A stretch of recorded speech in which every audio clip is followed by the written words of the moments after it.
Well, what is going on, everybody? Welcome. Welcome, everybody, into the Aftermath on the Overreaction Sports Network, powered by Believe, brought to you by Big Bear Barbecue Supply Store in Depew, New York on French Road. My name is Joe Miller. You can find me on Twitter at Joe Miller Wired, and I am the voice of the Aftermath. It is so good to have every single one of you guys join me. Do me a favor. If you are on Twitter, if you're out and about on the socials and you want to follow me on Twitter, that would be fantastic. I do interact. I do enjoy the interaction as far as that goes, and I just like a good time. I don't like curmudgeons. I don't like grumpy people. I don't like negative people necessarily. I'm good with arguments. I'm good with debates. But yes, if you're looking for somebody to follow on Twitter or X, please find me at Joe Miller Wired. So good to have every one of you joining me right now live as I try to navigate over to YouTube. Joining me live right now. If you are watching this live broadcast, please do me a favor. Please like, please subscribe, whatever platform you are consuming this vidcast on. Please like, please subscribe. And if you're listening to this in post, please also do us the same favor. Please like, please subscribe. You can also find all of our content on all of the socials, to include the return of TikTok today. Just search Overreaction Buff. You will find us on every social media platform. And then we do have a website, overreactionbuffalo.com, where we've got some unique features that I would say nobody else has, to include the Bills on the Wire tab. We also have all of the Bills press conferences there. So yes, if you want to go over there and start making that regular routine to visit our website, that would be fantastic. There's no ads up there yet. So it's pretty much ad-free. You don't have crazy pop-ups coming up or anything like that. It's all pretty much clean and just a great time. But whether this podcast finds you around a cup of coffee, which I have right here, at the gym with your AirPods in, on the drive to work, or watching me live right now, let me just say one more time, welcome. Happy Victory Monday to you, Bills Mafia. And I am wearing, of course, my Victory Monday t-shirt from Homage, of which you can find a link to Homage in the notes of this program on YouTube. The Buffalo Bills are headed to Kansas City for the AFC Championship game after defeating the Baltimore Ravens 27-25. I don't have a whole lot of notes for you today.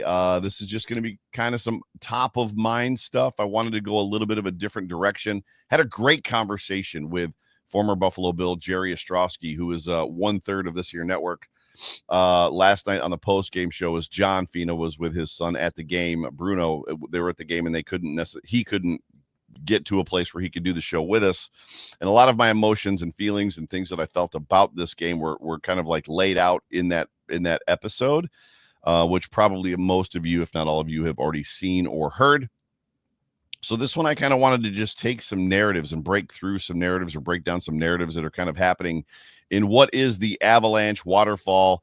There's just a ton of content out there right now around the Buffalo Bills. Some of it very good, some of it intriguing, some of it like, what are we doing here right now? So just kind of going to work through some of that stuff. So I felt, what do I want to say? I felt very confident going into this football game, more confident than I feel I was, dare I say, even against the Broncos. I had a shred of doubt for some reason. Maybe that the Broncos would surprise us. You just never know with an upstart kind of like team like the Broncos, what they're potentially going to prepare for, how they're going to prepare for you as a team, what they're going to be able to do. Are they going to put anything else on effectively film, or are they going to put anything into the game plan that they maybe have not put, on film at this point in time that you're not prepared for? They've got talent on that roster. They've got a pretty good rookie quarterback in Bo Nix. So I had my share of just concerns as it pertains to that Broncos game. Going into this game as the week led into it, I don't know all of what it was, but I just began to feel an overwhelming sense of confidence that the Bills were going to be able to win this football game. Now, I predicted a blowout. I predicted, I think, 34-17, which did not happen. But the Bills were on track. The Bills were on pace. They were at one point, what were they up? 18-10 or 20-10, I think is what the score was. And if they had come out at the half and been successful on that first drive out of the half, coming out of the half to put another touchdown on the board, it would have been 20 or 21-10. It would have been 28-10 at that point in time, and the Bills would have been well on their way. But it felt like the Buffalo Bills, to Jerry's point last night, very much took a little more of a conservative approach, kind of coming out of the half. And obviously, the Ravens are a good football team, very respectable football team, very good defense. They've got good coaching. The Ravens made some adjustments that effectively stopped that from happening. And then the Bills kind of had to work their way through it and took some on the chin. I think one of the bigger concerns coming out of this football game is the fact that there were no punts by the Ravens. The Ravens were not forced to punt once. Now, they were, obviously, as everybody listening to me knows, they were forced into 3 turnovers. Lamar Jackson had 2 very bad turnovers. And then Mark Andrews had the one fumble that was a brilliant play by Terrell Bernard, who just punched the football out of his grasp. Those turnovers were the difference in the football game. They were pretty much what made it, because the Ravens out-statisticalized or out-statted, or whatever they ended up on the right side of the stat column in pretty much every category in this football game other than turnovers, and that those turnovers made a huge difference. But I think a lot of the reason, too, that I felt very confident going into this football game, and it got talked about. It got talked about on national media a little bit. It was basically pushed aside. It doesn't matter. How much difference would they have made? Ravens flock. So Ravens fans were all over social media, effectively, talking about how, like, Matt Milano's not going to make a difference. Like, what are we talking about right now? And they were, the GIF kept showing up on Twitter of Lamar breaking Matt Milano's ankles, which I think has happened twice, where Lamar has juked Matt Milano out of his bobby socks. But at the end of the day, when you look at the 5 names that mattered, of which this program is titled, those were the 5 names that gave me very much confidence that the Buffalo Bills could come into this situation with the Ravens coming into town with a very formidable offense and, 2 stalwarts in Lamar Jackson and Derrick Henry. And then, you add on top of that Mark Andrews and Rashad Bateman and the other guys that are there. And I felt like the Buffalo Bills could come out on the right side of this football game. And those 5 names, very much 3 of them were out completely. 1 was injured and 1 got injured in the game. 1 played injured, and every single one of the 5 made a huge difference in this football game. There wasn't a one of them that didn't show up on effectively the stat sheet, didn't flash in the game, didn't make some sort of a big play. Obviously, Terrell Bernard did not play in that first game. First guy we want to talk about, had the key punch out. Had the fumble recovery. Terrell was all over the football field, commands this defense. He is the quarterback of the defense, like we know, and appropriately got carried off the field by Jordan Phillips, which was absolutely hilarious, even in the stadium. Taron Johnson had a big game. Yes, he did get beat a couple times and allowed Mark Andrews and the last touchdown, I believe. Taron Johnson was trailing in coverage on that play. There were some soft spots in that zone. You've got to think, based especially on what Terrell Bernard said after the game, you got to think that some of the game plan going in was the Buffalo Bills knowing that with the focus and the emphasis on stopping Derrick Henry and stopping Lamar Jackson from running, and somewhat Justice Hill, that they were going to be leaving themselves open a little bit on the backside. Now, I know I read already this morning that the Bills played more man coverage in this game than they've played all season, but they did play some zone, and there were some soft spots in that zone. We saw Mark Andrews actually in that soft spot, and the quote I'm talking about was Terrell Bernard actually said, he got behind us, found a soft spot in the zone. I punched the football out, and he said first, he found a soft spot in the zone, and we rallied to the football. So a big part of that game plan for the Buffalo Bills defense is the understanding and knowing that we might give up spots where guys are sitting in these soft zones, but we got to rally to the football and we've got to make the tackle. And obviously Terrell Bernard in that case punched out the football. But so Bernard, Taron Johnson in this football game had a big impact. Matt Milano had a really, really big impact in this football game. The least of which was him tipping that 2-point conversion, which for all intents and purposes was a big part of the end result of this football game, with the Buffalo Bills winning by 2. Khalil Shakir in the first outing had a hamstring injury and didn't have a very good football game. He played, I believe, but I believe he had a hamstring injury. Khalil Shakir was open all over the field in the first half of this game, and then the Ravens made some adjustments and locked down on him a little bit, but Khalil Shakir. So you've got Bernard, Johnson, Milano, Shakir. That's 4. I told you 5. The 5th one, Taylor Rapp in this football game. And I know that he got injured in this game as well, but Taylor Rapp was in that first game, got injured in that first game and came out of that game. Taylor Rapp, as you know, had that big interception on that really bad pass that Lamar Jackson threw. So for me, those 5 guys, knowing that they were going to be playing in this football game this time around, and that the Bills had however many months to just allow this game to simmer with them, to just kind of stew, and then revisiting it this past week, I just felt like these guys were going to make a huge difference, and we absolutely saw that, the difference that they made, and they basically put Josh in a position where he didn't have to do too much, which a lot of times we know there's good times for Josh Allen to have to do too much, and then there's bad times for Josh Allen to have to do too much. Good times for Josh Allen to have to do too much is when games are close, we're fighting to the end, 1-score games, very hard-fought, close games. Bad too much Josh Allen has a tendency to be the wheels have come off somewhere, whether it's on the offense and we can't execute, so he starts having to feel like he has to do stuff to force execution. Defense not being able to hold their own. And effectively, Josh Allen, they end up in a large deficit, and Josh has to feel like he has to do too much again. But those 5 guys, that game plan, what this football team did coming out of the Denver Broncos game, it was exciting to see those 5 guys really make the impact that we felt that we could, or that they could, which again was leading to the confidence that I kind of had going into it. I want to correct another narrative, and if you've been on Twitter today, it's been all over the place. And shout out to Trey Wingo, as well as Kyle Brandt. So Trey Wingo and Kyle Brandt were early on. So Trey Wingo last night on social media, just basically talking just negative stuff as far as like to Josh's comments about saying that, people talking that we didn't have the talent, we didn't have the capability, we didn't belong here, we weren't good enough. And Trey was just like, who's saying this? Nobody's saying this. And then Trey was presented with a lot of, we'll call them facts, receipts of people that have said it in national media, both in Twitter receipts as well as in, video receipts, to which he then backtracked. And he was like, oh, people apparently have been saying this. My apologies. Kyle Brandt, and this is more to the point that I wanted to make as far as correcting a narrative.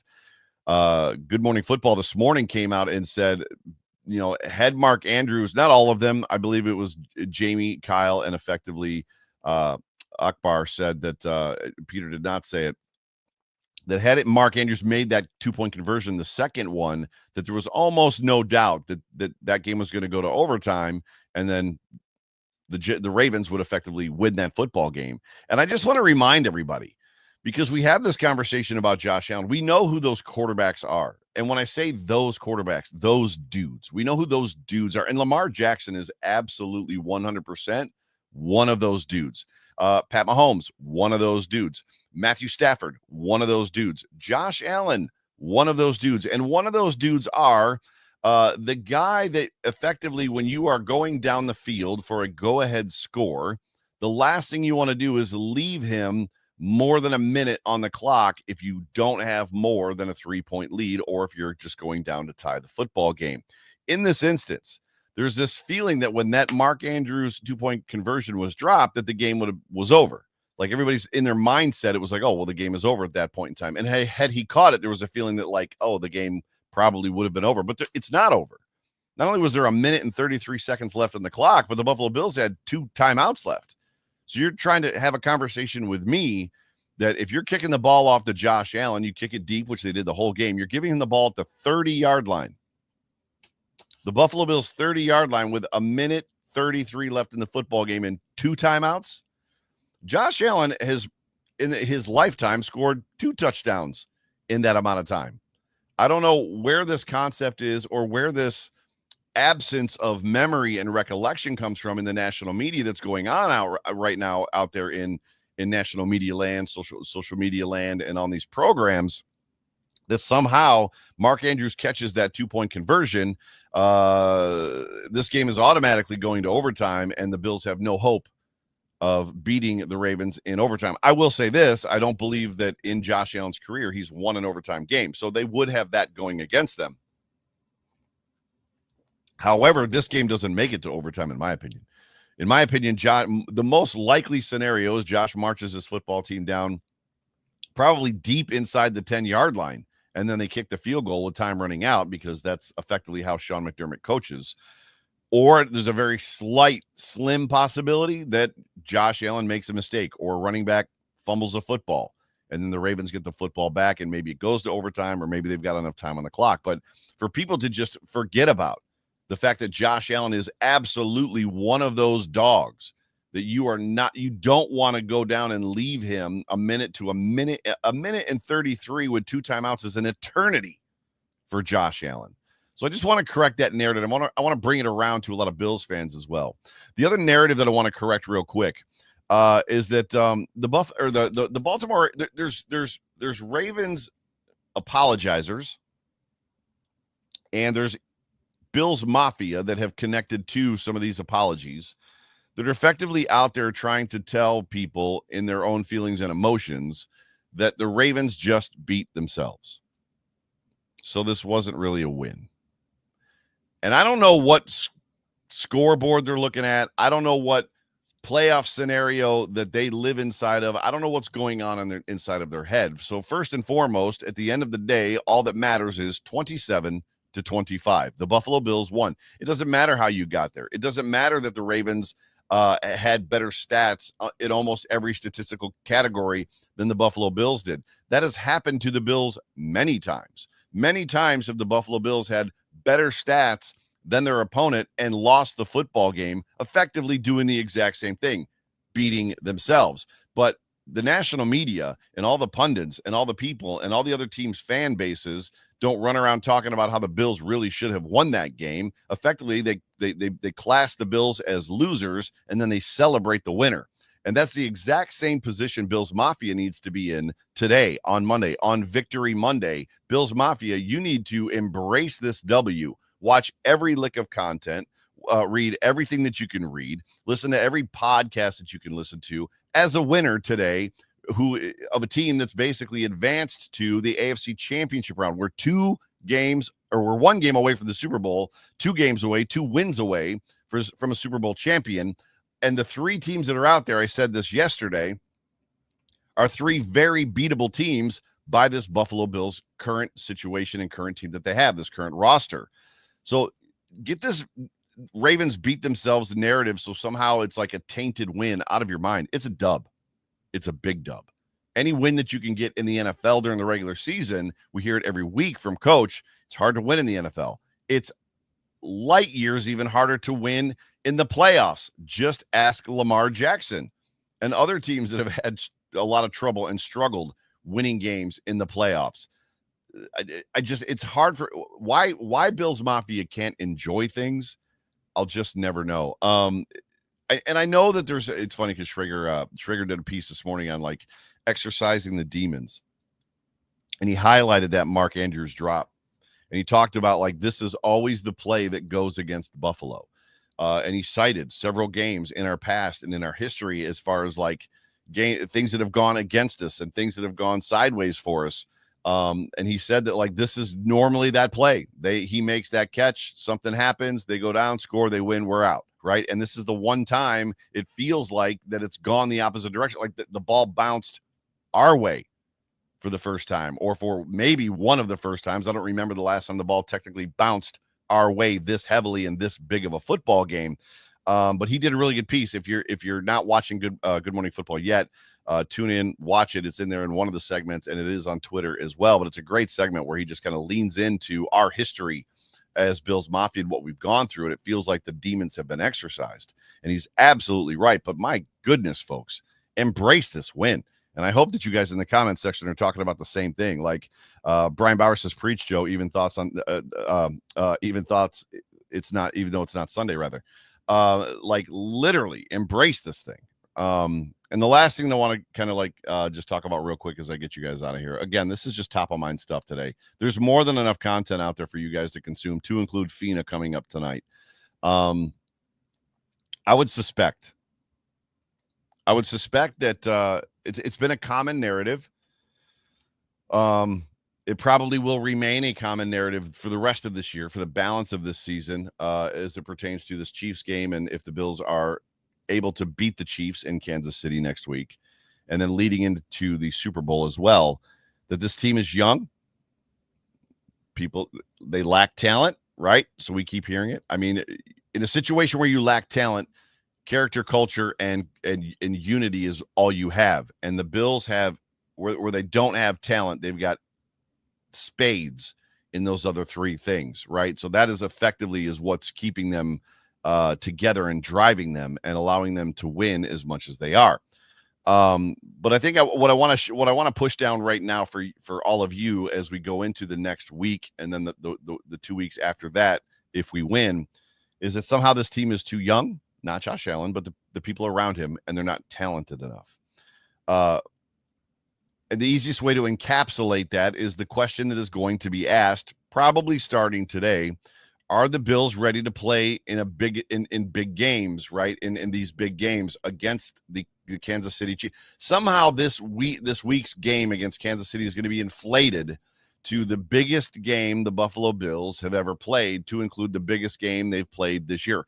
And I would argue with you, and I'm not going to work backwards necessarily, but I believe that this, like yesterday's game against the Ravens, was the biggest game this team has played, not maybe ever, but in a very, very long time, knowing that this team housed you, like walked you out of their stadium the last time you played them a couple of months ago, knowing that they're firing on all cylinders, the Ravens, knowing that they have a very formidable and difficult to stop offense, the way that they're built and scheduled. Two guys that you have had trouble with in the past. The Bills don't have a winning record against Lamar Jackson, let alone Lamar Jackson connected to and paired with Derrick Henry, knowing that you're going to have to face that defense that actually has been playing pretty good football. There's going to be a narrative. To me, that was the biggest game that the Bills have played in a very long time, this Ravens game yesterday. But it's going to start getting propped up and built up that this is the biggest game that the Buffalo Bills have ever played, at least in the Josh Allen era. And is this team prepared to do it? Are they ready for a stage this big? Are they too young? Do they know enough? Are they talented enough? And I would tell you that just leaning upon what we saw yesterday, that Ravens game, yes, but let's go back. The Bills have played in several what could be called at the time, which then got moved to the next level by the next game, games of the season. The first one was week 11 against the Kansas City Chiefs, where the Chiefs came into Buffalo, and it's always the conversation. Can the Bills get over the hump? Can this version of the Bills beat the Chiefs? You know, we've got a very depleted roster. By week 11, the Bills were doing really good. They were doing pretty well, but still there was a lot of doubts around the core of this team. And could Josh Allen win? The Kansas City Chiefs came in last year during the playoffs and beat the Buffalo Bills. The Chiefs were undefeated at the time. You know all the stories. And Josh Allen rips off that 4th and 2 run to score the game, not game winning, but go ahead touchdown to effectively put the game out of reach. That was a huge game for this team.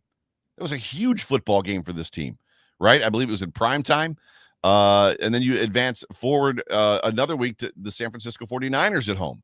Another big game in prime time in the snow, right? So you've got a West Coast team coming to Buffalo in prime time in your house, in the elements that you live in and you borderline brag about, right? It might be chilly, right? The Buffalo snow. We don't put domes on our stadiums, right? So this is is it as big as the Chiefs game? Probably not.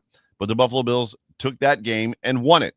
The Detroit Lions game. Now you're going into the Lions stadium, the number 1 team in the NFC, and the Buffalo Bills pretty much dog walked them in the first half.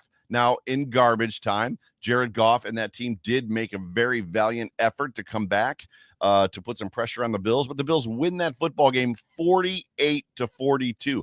Find me, that game is bigger than that Chiefs game, but not by much, by a hair, only because it's the Chiefs, and the Chiefs are that team that everybody talks about and the narratives around it, and it's always that monkey on your shoulder. But in a game that a lot of people did not see Buffalo winning, they go into Detroit and they walk out of there with a victory. And then obviously, as you push through to the playoffs, you got that Broncos game last week, which a lot of people, and again, I told you I had doubts, but a lot of people were like, by game day Sunday, people were like, Broncos are winning this football game. That's just what it is. What it is. This Bills team isn't talented enough. This Buffalo Bills team is too young.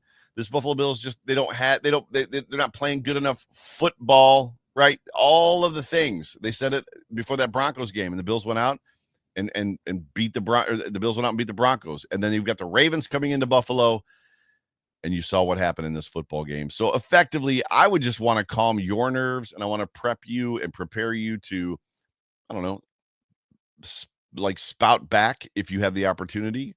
If you see, hear, read somebody talking about how this Bills team is too young, the stage is too big, they're not primed for this, they are. They are 100% ready for the next two games. And we're going to talk a lot about this Chiefs game coming up this week on the Overreaction Sports Network. And at the end of the day, what a time. The Buffalo Bills are 1 game away from the Super Bowl, 2 wins away from a Super Bowl championship against 3 teams that they very much have the ability to beat. Strap up. Tighten that chin strap. I said it last week, Bills Mafia. Tighten that chin strap, because it is going to be a pretty fun ride from here on out. Thank you guys for joining me so much on the Aftermath. What do we got? So tonight, Off Tackle with John Fina. John is traveling right now, or should be. His plane is going to be taking off here in about 30 minutes from Buffalo, headed back to Arizona. So we should be connecting this evening for Off Tackle with John Fina. If something changes, we will reschedule and probably go tomorrow. Something being flight delays, whatever. And then tomorrow, on the beat, we have Sal Moriana. I keep saying Marinara. Sal Moriana and Adam Benini from the Believe in Bills podcast are going to be joining us for On the Beat tomorrow. Wednesday, Hump Day Hotline with myself and Jay Spence, the King. And then Thursday, the Big O Show with Jerry Ostrowski, your Overreaction first preview of the game against the Chiefs, where Jerry is going to talk to Dr. Brad, most likely about Taylor Rapp's injury. And then they're also going to, Jerry's going to give you his 5 keys to victory, which he pretty much nails every single week. Again, I've been telling you guys, I've been lobbying with you guys for several weeks. Don't remove anything from your playlist. Listen to all the Joe Marinos. Listen to all of the stuff that you listen to. But on Thursday or Friday morning, add Jerry Ostrowski. You will not regret it. Thank you guys so much for joining me. We appreciate your support, your listens. I appreciate all the encouragement that comes through on all the social media platforms when you guys message me and message us and just leave comments about how you love listening to us and you love the content. We're going to keep it coming. So this is year 1. And we already have intentions and plans of running it back into year 2. So we will be around next year as well. Not that we were going to go somewhere, but you just never know. This thing could have started at the beginning of the season and I don't want to say flopped, but not gone as well. Our numbers may not have grown as maybe we had hoped, or we wouldn't have brought on the listeners that we could have brought on. But you guys have been here with us. You've been riding with us, and we very, very much appreciate it. But enjoy this W. Enjoy Victory Monday. Big dubs, Bills Mafia. Big freaking dubs. Walk around with your chest out and your chin high. We didn't shock the world yet, but we definitely made a statement. Appreciate you guys. Love you. For me, for John, for Jerry, for Big Bear Barbecue, which, by the way, go see my guy Joe Green at Big Bear Barbecue, French Road in Depew, your source for sauce in Buffalo. Love you guys. Talk to you soon. Go Bills.